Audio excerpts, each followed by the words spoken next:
amigos! Estamos com você mais uma vez para o programa Revolução Espírita. Hoje nós gostaríamos de saber do Paulo Henrique, você sabe que a gente tira os temas do livro dele, Revolução Espírita, a Teoria Esquecida de Allan Kardec. E então, como terá sido a dominação dos povos durante a história da humanidade? Porque a gente sabe que sempre houve isto.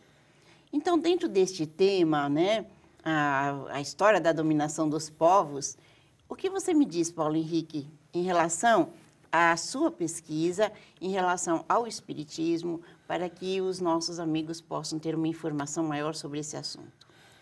Olha, Cristina, a nossa sociedade atual ainda sofre as consequências do período de formação do que se chama as primeiras civilizações. Se nós formos observar algumas delas, que são as clássicas, nós vamos ter o Egito Antigo, nós vamos ter a Índia milenar, a China, né? E depois nós vamos ter a Grécia, Roma, um período um pouco mais à frente. As mais antigas, ali também na região onde surgiram os arianos, né? Que depois invadiram a Índia e também foram para a Europa, ali, né, onde é a Iraque, Irã, naquela região. Sim. Ali foi a primeira civilização, né? A do Egito, a da Índia ocorreu um pouquinho posterior. China. E teve duas fases, a Índia. A China, ela surgiu de forma independente. O interessante é o seguinte, todas essas civilizações, mesmo que elas não tenham tido um contato, elas tiveram estruturas semelhantes. Quando você fala consequências, certamente você não está falando coisa ruim, porque às vezes a gente entende que consequência é ruim. Não, consequência não tem ruim nem bom. Tem o ruim, tem o bom e o médio. As duas coisas, né? O que a gente tem que pensar é o seguinte, há milhares de anos, a formação da nossa espécie humana, ela se deu por uma trajetória semelhante ao que ocorreu com as outras espécies animais. Então, os hominídeos, né, que não foram só a nossa espécie. Sim, claro. Nós somos os Homo sapiens. Fruto de outras, de etapas evolutivas. Por milhões de anos. Você está falando da lei de evolução. Milhões de anos. Ensinada pelo Espiritismo. Num período muito antigo, nós tivemos um ancestral comum com os primatas. Sim, claro. Né? Entre eles os macacos, né? Os chimpanzés, todos eles. Tanto que nós também somos primatas. Então, nós não somos primatas, nós somos homo, é uma espécie diferente. Tá. Só que tem um ancestral comum. Sim. E se você for recuar mais no tempo ainda, nós temos um ancestral comum mamífero, que era ancestral de várias espécies. Sim, porque sempre é assim, né? Exatamente. Na época dos dinossauros, já havia os mamíferos. Uhum. Só que eles eram animaizinhos mais insignificantes, de pequeno porte, ali vivendo nas matas, escondidos, né? Uhum. E não tinham muito significado. Já sei. Eu falei errado. Não é que nós somos primatas, nós somos antropóides. Nós humanos. Eles são os não humanos. Existem várias espécies homo, que são os hominídeos. Isso. E existem os primatas também, que em paralelo eles surgiram e cada um seguiu o seu caminho.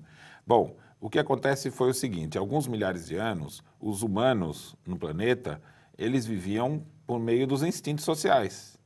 Então, mudavam de lugar em lugar, aproveitando ali nômades, buscavam ali uma caverna, um lugar para se abrigar, e ficavam um tempo ali com caça, com colheita, até que aquele local ali tivesse já sido explorado o suficiente, eles mudavam de local.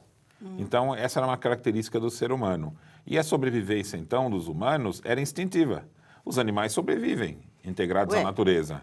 Cada um buscando o tipo de alimento e a subsistência de acordo com os instintos. Dentro do processo evolutivo, só seguiu agora numa outra situação, mas a capacidade de sobrevivência é a mesma. Exatamente.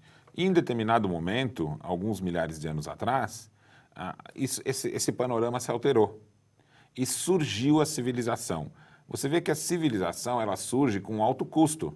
Então, quando alguns homens decidem localizar-se num determinado local, parar de ser nômade, O que surge no primeiro momento? Você desbasta ali a floresta, você fica ali perto do rio, começa a trabalhar a criação de casas, você vai ter que domesticar os alimentos, porque as sementes não são próprias para consumo. Você plantar, né? Você planta e você precisa escolher as melhores sementes. Ou seja, tudo que a gente come hoje, o trigo, o arroz, o feijão, todas essas sementes, o milho, nada disso surgiu assim na natureza. Sim. O homem precisou, da mesma forma que domesticava os animais, domesticar as plantas.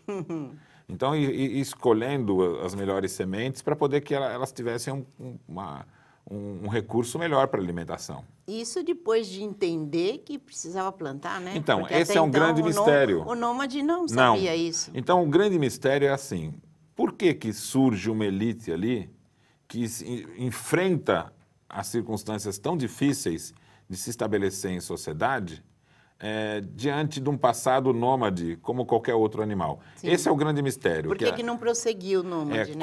Como que num determinado momento surge a ideia de civilização? E por que tão rapidamente as tecnologias todas de civilização já estavam disponíveis e ocorrendo ao mesmo tempo em locais tão distantes? Então já se começou a fazer casas, os objetos todos de necessidade, a ideia da domesticação, tudo isso foi surgindo ao mesmo tempo com que se buscou estagiar num local só. Não instantaneamente durante algum tempo, mas muita coisa mudou. Mas um momento significativo. Entendo. Não foi lento e progressivo como foi o desenvolvimento da espécie. Sim. Né? E para isso, o Espiritismo vem dar uma explicação muito clara, inédita, porque até então não se sabia a respeito disso, e que modifica bastante, completamente, diria, o que se pensava nas primeiros registros das civilizações que vieram se tornar a base das religiões. Entendi. Então, o registro de um povo, que é o povo hebreu, que está ali na Bíblia, vai narrar o início de tudo isso. Então, nós vamos ter ali a Gênese. Isso. Como isso tudo começou? Né? Então, como tudo começou? Calma, nós vamos saber como tudo começou daqui a pouquinho, porque a gente precisa fazer um intervalo e o Paulo vai segurar o começou para depois contar para a gente. Gostou do assunto desse programa? Que tal se associar ao Clube Amigos da Boa Nova, passando a ser um patrocinador da divulgação espírita? Acesse www.amigosdaboanova.com.br ou ligue para 0800 12 18 38 e associe-se.